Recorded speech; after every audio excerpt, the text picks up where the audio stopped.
आउ एक विपद आसवाकू जाउछि जेउ प्रकार आकलन करा जाइछि ताहा सुनिले ही आश्चर्य लगुछि।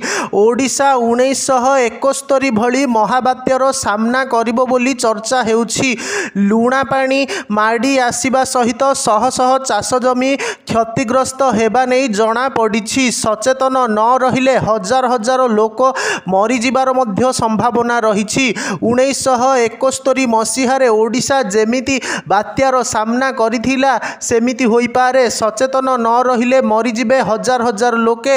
ओडिशा विकासर मेरुदंड भांगीगला भली मने हेउछि। एहा आमे नुहे आज्ञा, एमिति किछि पूर्वानुमान करिछि जातीय तथा अंतर्जातीय पाणीपाग संस्था। 1971 मसीहा बात्यारे पाखापाखि 10,000 लोकंकर मृत्यु होइथिला। 50,000 रु अधिक गाई गोरु मृत्युर सामना करिथिले। पाखापाखि 8 लाख घर बात्यारे क्षति होइथिला। जोगाजोग एवं पावर सप्लाय मास मास धरी विच्छिन्न होइथिला।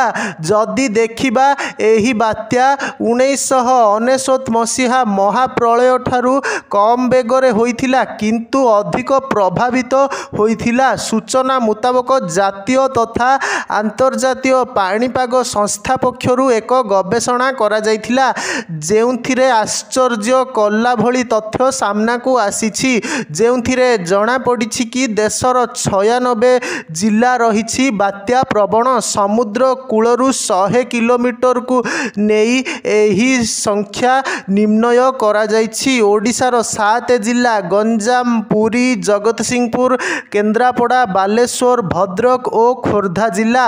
एही 7टी जिला बात्या द्वारा अधिक क्षतिग्रस्त हेब। पूरा जिला निश्चिन्न होइजिबा नेई आशंका करा जाउछि।